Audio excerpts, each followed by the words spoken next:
కృపామయ TV వీక్షకులందరికీ క్రీస్తు వారి పేరిట శుభాలు వందనాలు తెలియజేస్తున్నానండి. ద్వితీయోపదేశకాండము 29వ అధ్యాయము 29వ వచనములో రహస్యములు దేవునికి చెందును అనేటువంటి ఒక సందర్భం ఉన్నది. రహస్యములు మన దేవుడైన యెహోవాకు చెందును. వెల్లడి పరచబడినవి మనవి, వెల్లడి పరచబడనివి దేవునివి. బైబిల్లో వ్రాయించినవన్నీ మనకు, రాయించినవన్నీ మనకు కాదు. ఇప్పుడు నేను ₹1,00,00,000 ఖర్చు పెట్టి ఒక విల్లా కట్టుకున్నానండి. అందులో ఒక 7-8 రూములు కట్టించానండి. మరి ఇంటి ఓనర్గా నాకంటూ ఒక ప్రైవేట్ రూము, పర్సనల్ రూము పెట్టుకుంటానా లేదా, ఒక రూమ్ ఉంచుకుంటానా లేదా? 100% ఉంచుకుంటాను. అలాగే దేవుడు కూడా ఏవి మనిషికి అవసరమో వాటినే తెలియచేశాడు, వాటినే వెల్లడిపరిచాడు. ఏది మనం అర్థం చేసుకోవాలో ఆ అర్థం చేసుకోవడానికి కావలసిన జ్ఞానాన్ని మనకి ఇచ్చాడు. ఉదాహరణకి ఆయుర్వేదం అనేటువంటి ఒక ఔషధం ఉంది. మనిషికి దేవుడు ఎలా జ్ఞానం ఇచ్చారంటే, ఎంత ఇచ్చారంటే, ఇది కరక్కాయ, ఇది ఉసిరికాయ, ఇది తానుకాయ, ఈ 3 కలిపితే త్రిఫాల చూర్ణ, ఇది మీరు తాగితే ఇన్ని బెనిఫిట్స్ ఉన్నాయి. ట్రైగ్లిసరైడ్స్ పర్సంటేజ్ బ్యాలెన్స్డ్గా ఉంటుంది, లివర్ ఖరాబ్ అవ్వకుండా ఉంటుంది, ఏ కంటి కింద మచ్చలో పోతాయని, ఆరోగ్యం బాగుంటుందని, బ్లడ్ ప్యూరిఫై అవుతుందని, జుట్టు పెరుగుతుందని, కలర్ వస్తారని, డైజెషన్ బాగా జరుగుతుందని, బరువు తగ్గుతారని. ఏమండి, మనిషికి దేవుడిచ్చిన జ్ఞానము ఇది, ఇంతే. మనకి చంద్రయాన్ 3 పంపించి ఆ చంద్రమండలం మీద ఏముందో తెలుసుకోవాలి, మట్టి తేవాలి, బురద తేవాలి, ఇసుక తేవాలి, అక్కడ మనిషి బతుకుతాడో లేదో తెలుసుకోవాలి. బతకడరు బాబు, నేను చెప్తున్నాను కదా బతకడని. నేను సైంటిస్ట్ని కాదు, కానీ నాకు తెలుసు. ఎందుకు మనకి కోట్లు ఖర్చు పెట్టుకుని ఏం పని చెప్పండి? మనిషికి జ్ఞానం ఎంత ఇచ్చాడు. దీనికి ఇది మందు, ఇది ఈ పాము ప్రమాదకరమైనది, ఇది కాటేస్తే చచ్చిపోతుంది, దీని పేరు బ్లాక్ మ్యాంబా. ఆ విషయాన్ని గ్రహించే శక్తిని మనకి ఇచ్చాడు. పాముల్లో ఎన్ని రకాల జాతులు ఉన్నాయి తెలుసుకోవడానికి మనకు అవసరం లేదు, కానీ ఊరికే అది ఒక సబ్జెక్ట్గా, ఒక అధ్యయనముగా, ఒక శాస్త్రముగా, ఒక శాస్త్రవేత్తగా ఎవరో ఉంటారు, పలానా హెడ్ ఆఫ్ ది డిపార్ట్మెంట్, ఆ డిపార్ట్మెంట్, ఈ డిపార్ట్మెంట్ అని. ఎవరికి వాడు ఉద్యోగాల కోసం. అమెజాన్లో ఏముంది ఇంతవరకు మనకు తెలియదు, తెలుసుకోవాల్సిన అవసరం కూడా మనకు లేదు వాస్తవానికి. కానీ మన వాళ్ళు పిచ్చ ప్రయత్నాలు చేస్తుంటారు. ఒక పక్కన లావా కారుతూ ఉంటుంది, అగ్నిపర్వతం బద్దలైపోయి లావా కారుతూ ఉంటే ఒకడు బకెట్ స్పూన్ పట్టుకెళ్తుంటాడు, ఒక యూనిఫామ్ వేసుకొని పట్టుకురావడానికి. ఆ లావాలో ఏముందో తెలుసుకుందామని. ఎందుకురా బాబు, నీకు అక్కడికి వెళ్ళి కాలు దాడి కింద పడితే, లావాలో పడితే అసలు షర్టు బటన్ కూడా దొరకదు కదరా, ఇనపది కాదు అసలు, ఏది దొరకదు అక్కడ, అంతే. కాబట్టి దేవుడు మనకి జ్ఞానం ఎంతవరకు ఇచ్చాడో అంతవరకే మనం ఆలోచన చేయగలుగుతాం. ఇక అంతకు మించి లేదు. ఇంకా ఒక వెయింగ్ మెషిన్ ఉంది ఫర్ ఎగ్జాంపుల్, అది 100 కిలోల బరువును మాత్రమే చూపిస్తుంది. నేను 120 కిలోలు ఉన్నవాడిని దానికి ఎక్కితే 100 దగ్గరికి వెళ్ళి ఆగిపోతుంది. 100కి మించి, 100కి తర్వాత, 100కి పైన ఎంత ఉందో చూపించలేదు కదా, దాని కెపాసిటీ 100నే కదా లాస్ట్. కాబట్టి అది చిన్నపిల్లల బరువు చూసుకోవడానికే, పెద్దవాళ్ళకే కాదు, నాలాంటి భారీ కాయాలకి కాదు. ఎందుకంటే దాని కెపాసిటీ అంతే. మనం కొన్నాళ్ళు బ్రతికి చనిపోతాం, నిత్య జీవనంలో ఉండేవాళ్ళం కాదు. God is eternal. చూడండి 90వ కీర్తన 2వ అధ్యాయము, యుగ యుగములు నీవే దేవుడు, నీవేనయ్యా దేవుడవు. So God is eternal, God lives for ever.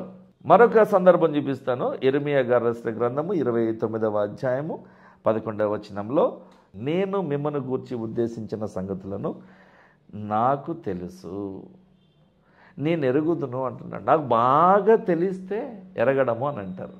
అంటే దేవునికి భవిష్యత్తులో ఏం జరగబోతుందో తెలుసు. నా కళ్ళు నా చుట్టుపక్కల ఉన్న ప్రాంతాన్ని చూడగలవు. ఈ గోడ అవతల ఏముందో, ఈ స్టూడియో బయట ఏముందో చూడలేవు. కానీ దేవుని యొక్క కంటి చూపు ప్రపంచం అంతటి మీద ఉంటుంది.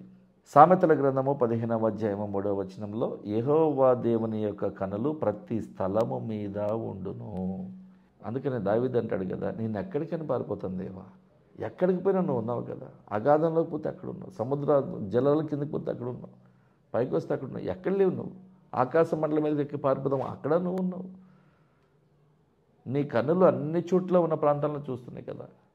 పౌలు గారు కొలసీ సంఘానికి రాసినటువంటి పత్రికలో 1వ అధ్యాయము 16, 17 వచనాలలో ఒక అద్భుతమైన విషయాన్ని ప్రజెంట్ చేస్తా ఉన్నాడు. చూద్దాం. ఆకాశమందు ఉన్నవియు భూమి యందు ఉన్నవియు మన కంటికి కనిపించేవి కానీ కంటికి కనిపించనివి కానీ, అవి సింహాసనములైనా సరే, ప్రభుత్వాలైనా సరే, ప్రధానులైన గొప్పవాళ్ళైనా సరే, అధికారము కలిగిన అధికారులైనా సరే, సర్వమును ఆయన యందు సృష్టింపబడెను, క్రీస్తునందు సృష్టింపబడెను. సర్వమును క్రీస్తు ద్వారాను క్రీస్తును బట్టి సృష్టింపబడెను. క్రీస్తు అన్నిటికంటే ముందుగా ఉన్నవాడు. ఆయనే సమస్తమునకు ఆధారభూతుడు. అనగా ఆయన యేసుక్రీస్తే. 6024 సంవత్సరాలుగా ఈ మానవ ప్రపంచమంతటిలో కూడా నేటికి we are the best in data science, we are the best in artificial intelligence, we are the best in virology department, we are the best in geography department అని చెప్పుకుంటున్నటువంటి ఈ గొప్ప గొప్ప మేధావులు, శాస్త్రవేత్తలు వీళ్ళందరూ ఉన్నారే, వీళ్ళ అనుభవ జ్ఞానమును ఆధారం చేసుకుని చూస్తే వీళ్ళకి అర్థం కాని విషయాలు ఎన్నో ఉన్నాయి. ఇప్పటికీ నేటికి అర్థం కాని విషయాలు. బర్ముడా ట్రయాంగిల్ అంటే ఏంటి ఒక పట్టాన్ని అర్థం కాల. లేదు నాజ్కా లైన్స్ అంటే ఏంటి, ఏరియా 51లో నిజంగా ఏలియన్స్ ఉన్నాయా లేవా, ఈస్టర్ ఐలాండ్లో ఉన్నటువంటి మిస్టరీ ఏంటి, ఆ స్టోన్ హెంజ్లో ఏమున్నాయి, ఇంగ్లాండ్లో ఉంటుంది స్టోన్ హెంజ్ అని, రాళ్ళు ఇలా నిలబెట్టేలా ఉంటాయి. టైంని తెలుసుకోవడానికి పెట్టారని ఒకరు, అసలు అంత బరువైనవి అప్పట్లో ఎలా పెట్టుంటారా అని అర్థం కాక మరొకరు, అసలు పిరమిడ్స్ని ఎందుకు కట్టారు, ఇవి ఏదన్నా సంపదను దాయడానికి కట్టారా, ఎంత కష్టమని ఎలా కట్టారు, ఇవి అర్థం కాలేదు. భూమి మీద ఉన్న విషయాల గురించే భూమి మీద పుట్టిన మనిషికి అర్థం కాకపోతే అక్కడెక్కడో 3వ ఆకాశంలో ఉన్నటువంటి దేవుని యొక్క సంగతులు ఈ భూమి మీద ఉన్న మనిషికి ఎలా అర్థమవుతాయి? హెన్స్ ప్రూవ్డ్, రహస్యములు దేవుడైన యెహోవాకు చెందును, మర్మములు ఆయనకు చెందును. భవిష్యత్తును తెలిసినవాడు ఆయనే. నేను ఎప్పుడు పుట్టాలో, ఎక్కడ పుట్టాలో, ఎంతకాలం బ్రతకాలో, ఏ మాటలు మాట్లాడాలో, ఎన్ని ప్రసంగాలు చేయాలో, ఏ ప్రసంగంలో ఏం మాట్లాడాలో, ఏది మాట్లాడకూడదో, ఎలాంటి ఉదాహరణలు ఇవ్వాలో, ఇవన్నీ కూడా నేర్పించేది, బోధించేది, నేర్పించి పంపించేది కూడా ఆయనే. నేను ఎంతకాలం బ్రతకాలో ఆయన డిసైడ్ చేస్తాడు. ఒకవేళ నేను ఆయన మాట వినకపోతే ఊరికే ఇలా వేలుతో అంటే చాలు ఇల్లు ఎక్కడో పడతాను, ఒక చిన్నపాటి యాక్సిడెంట్ అనుకుంటాను, సత్యంత పని అది. చావుని అత్యంత దగ్గరగా చూసొచ్చాను ఈ మధ్యకాలంలోనే. జనవరి 21వ తేదీ, ఇప్పుడు మార్చి 3వ తారీఖులో ఉన్నాము. ఈ ప్రసంగం చేస్తున్నప్పుడు, రికార్డ్ చదువుతున్నప్పుడు, ఈ రికార్డింగ్ అవుతున్నప్పుడు మార్చి 3లో ఉన్నాము. 21వ తేదీ ఆదివారము చర్చికి వెళ్ళి అయిపోయిన తర్వాత స్నేహితులను కలిసి చాలా రోజుల తర్వాత, నేను ఇంతకుముందు రెగ్యులర్గా వెళ్ళేటువంటి ఒక చర్చికి ఇప్పుడు ఇల్లు మారవలసి వచ్చింది ఒక 6 months క్రితము. 6 months తర్వాత మళ్ళీ అదే హోమ్ చర్చ్ లాంటి చర్చికి వెళ్ళి అందరినీ కలిసి రిటర్న్లో వస్తూ ఉన్నప్పుడు ఒక సిమెంట్ రోడ్లో 50-60 స్పీడ్లో ఉంటున్నప్పుడు హెల్మెట్ ధరించే ఉన్నాను.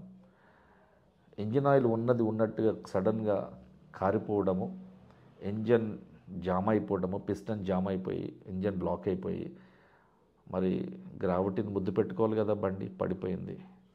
ఇలా బండి ఇలా వెళ్ళిపోయింది. ఒక 10 seconds కార్నర్ టు కార్నర్, లెఫ్ట్లో ఉన్నాను కదా, రైట్ వరకు వెళ్ళిపోయింది. ఆ టైంలో అటు ఇటు వెహికల్స్ జనరల్ తిరుగుతుంటే హెవీ వెహికల్స్ ఆ రోడ్లో, కానీ తిరగలేదు.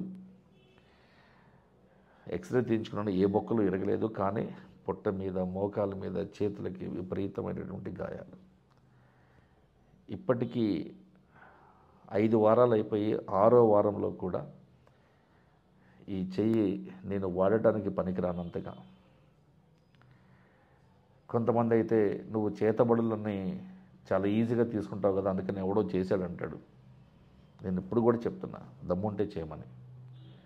నేను యేసుక్రీస్తును నమ్ముకున్నటువంటి ఒక క్రైస్తవ విశ్వాసని, నేను సాతానుకు భయపడితే యేసుక్రీస్తును నమ్మనట్టే. ఈ చేతబళ్ళకు నేను నమ్మితే యేసుక్రీస్తును నమ్మనట్టే. నేనా భయపడేది? అదొక టెక్నికల్ ఎర్రర్, అది పడింది, చచ్చిపోవాల్సిన 100%. అది అంత భయంకరమైన యాక్సిడెంట్, పొట్ట మీద అంత గాయాలు. ఇప్పటికి 6 వారాలు అవుతుంది, ఇప్పటికి కూడా నేను నిద్ర పోలేకపోతున్నాను. నైటు దెబ్బలు, ఎముకలన్నీ ఒక్కసారి ఇలాగ గుద్దుకోవడం వలన సరిగ్గా లేక బాడీ మొత్తము, ఒక్క రైట్ హ్యాండ్ ఒకటి, నోరు ఒకటి పనిచేస్తుంది అంతే నాకు 6 వారాల నుంచి. ఎందుకు పడి ఉంటాను? మనిషిని కదా, అనుకుంటాను కదా, నాకంటూ కాస్త తెలివి ఉంది, జ్ఞానం ఉంది, కాస్త కూస్తో చిన్నపాటి చదువుకున్నాను. మరి ఈ చిన్నపాటి చదువులో ఏదో ఒక 3 పీజీలు చేశాను అంతే. మరి ఇంత తక్కువ జ్ఞానం ఉన్న నాకు కూడా ఆలోచన వస్తుంది కదా, ఇది దేవుడు నా మీద పగబట్టి పడేశాడా?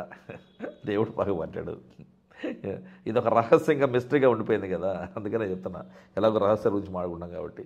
లేదంటే సాతాను నా మీద పగబట్టాడా? వీడు ఎట్లయినా వీడియోలు చేయకుండా ఆపాలి, బైబిల్ అంతటినీ ప్రకటించడానికి వీడొక్కడే పూనుకున్నాడు, ఇంకెవ్వడు పూనుకోలేదు.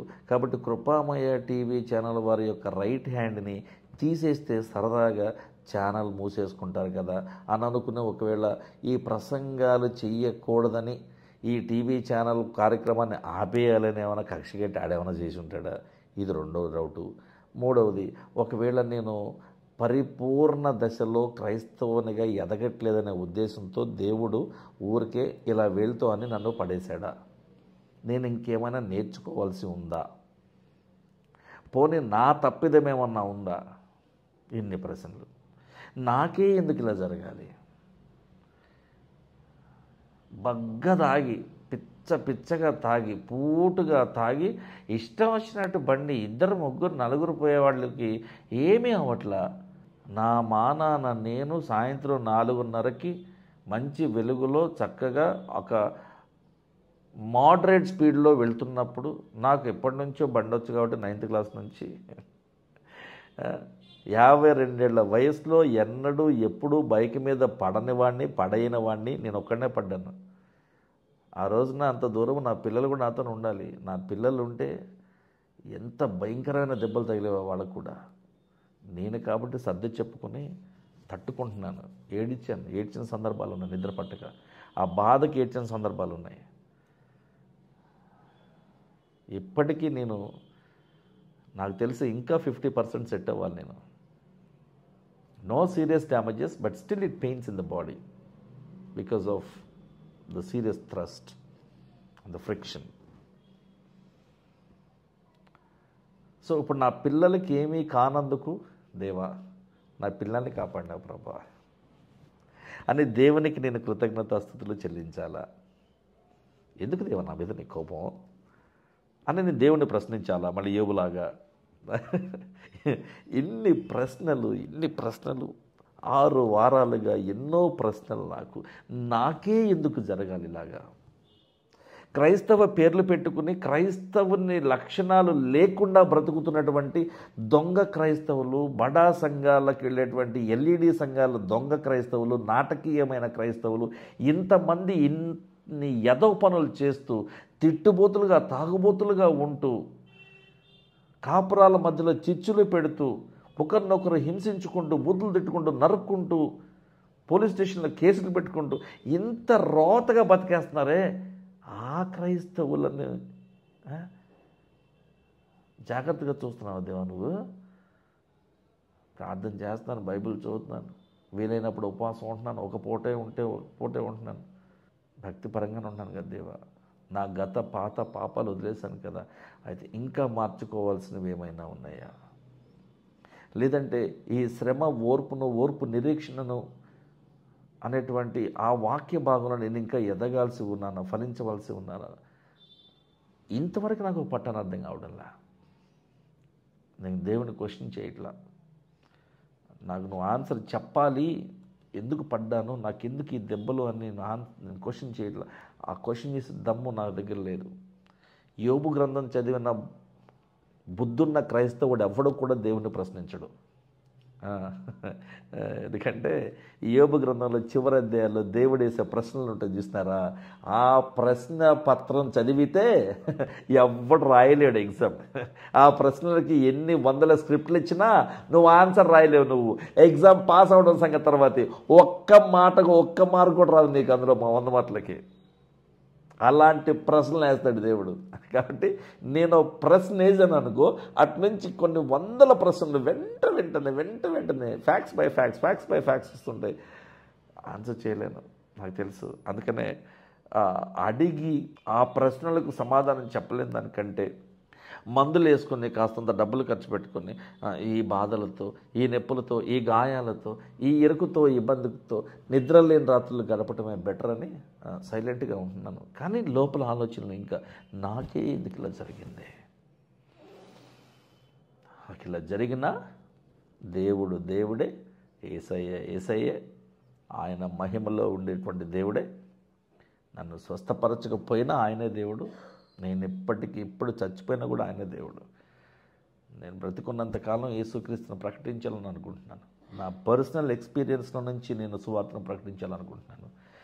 ఎవరినో మనం ఇమిటేట్ చేయకూడదండి. దేవుడు నీకు చక్కగా ఒక అవకాశం ఇచ్చినప్పుడు దేవుడు నేను పిలిచినట్టే ఆ దేవుని పిలుపుని నువ్వు చక్కగా గౌరవించి అభిమానముతో, ప్రేమతో, బాధ్యతతో, ఒక తీర్మానముతో దేవునిని ప్రకటిస్తున్నాననేటువంటి ఆ ఆనందముతో, ఆ కసితో, ఆ కమిట్మెంట్తో మనం దేవుని వాక్యాన్ని ప్రకటించాలే తప్ప నాకు కూడా ఒక స్టూడియోలో ఉండే అవకాశం దొరికింది, నాకు ఒక ల్యాప్టాప్ ఇచ్చారు, నా ముందు లైట్లు పెట్టారు, ఒక కెమెరా పెట్టారు, నన్ను షూట్ చేస్తున్నారు, నా కింద ఇలా టైటిల్స్ వస్తున్నాయి, ఇలాగ నంబర్లు వస్తున్నాయి, నేను ఒక సెలబ్రిటీని అయిపోతున్నాను, నాకు ఇంతమంది సబ్స్క్రైబర్స్ ఉన్నారు అనేటువంటి ఆ కొమ్ములు, ఆ తోకలు ఎప్పుడైతే వస్తాయో గుర్తుపెట్టుకో, ఊరికే దేవుడు ఇలా అన్నాడంటే చాలు ఎక్కడికి ఇల్లు పడతావు, నరకాల్లోకి డైరెక్ట్గా, రోడ్డు మీద కాదు. కాబట్టి మనం దేవుడు చెప్పనటువంటి విషయాలను గురించి ఎక్కువగా ఆలోచన చేయవలసిన అవసరం లేనే లేదు. కాబట్టి మళ్ళీ చెప్తున్నా, చెప్పబడినవి మనవి, చెప్పబడినవి దేవునివి. ఒకవేళ ఏదైనా విషయాన్ని దేవుడు బయలుపరచాలి అని అనుకుంటే ప్రవక్తల ద్వారా మాట్లాడిన దేవుడు, యాజకుల ద్వారా మాట్లాడిన దేవుడు, పెద్దల ద్వారా మాట్లాడిన దేవుడు, తన భక్తుల ద్వారా మాట్లాడినటువంటి దేవుడు తప్పకుండా నేడు కూడా ఒక విశ్వాసి ద్వారా మాట్లాడతాడు. నువ్వు ఒక అపోస్తులుడవై ఉండవలసిన అవసరం లేదు, క్రీస్తుకు శిష్యుడవై ఉండవలసిన అవసరం లేదు. నువ్వు నమ్మకమైన సాక్షిగా, ఒక సత్య సాక్షిగా, సత్యమును ప్రేమించి సత్యమును ప్రకటించాలనేటువంటి ఆ కసి ఉన్న వ్యక్తిగా ఉంటే చాలు. వీడు నా కోసం బతుకుతున్నాడు తెలుసా అని దేవుడు అనుకుంటే చాలు, యేసుక్రీస్తు ప్రభు అనుకుంటే చాలండి. నా కోసం బతుకుతున్నాడు వీడు, ఈమె నా కోసమే బతుకుతుంది, ఈ లోక మర్యాదను కాదనుకుని అవమానాన్ని భరిస్తూ, ఈ ద్వేషాన్ని సహిస్తూ, ఈ బాధను అనుభవిస్తూ నా కోసమే, నన్ను నమ్ముకుని బతుకుతుంది తెలుసా.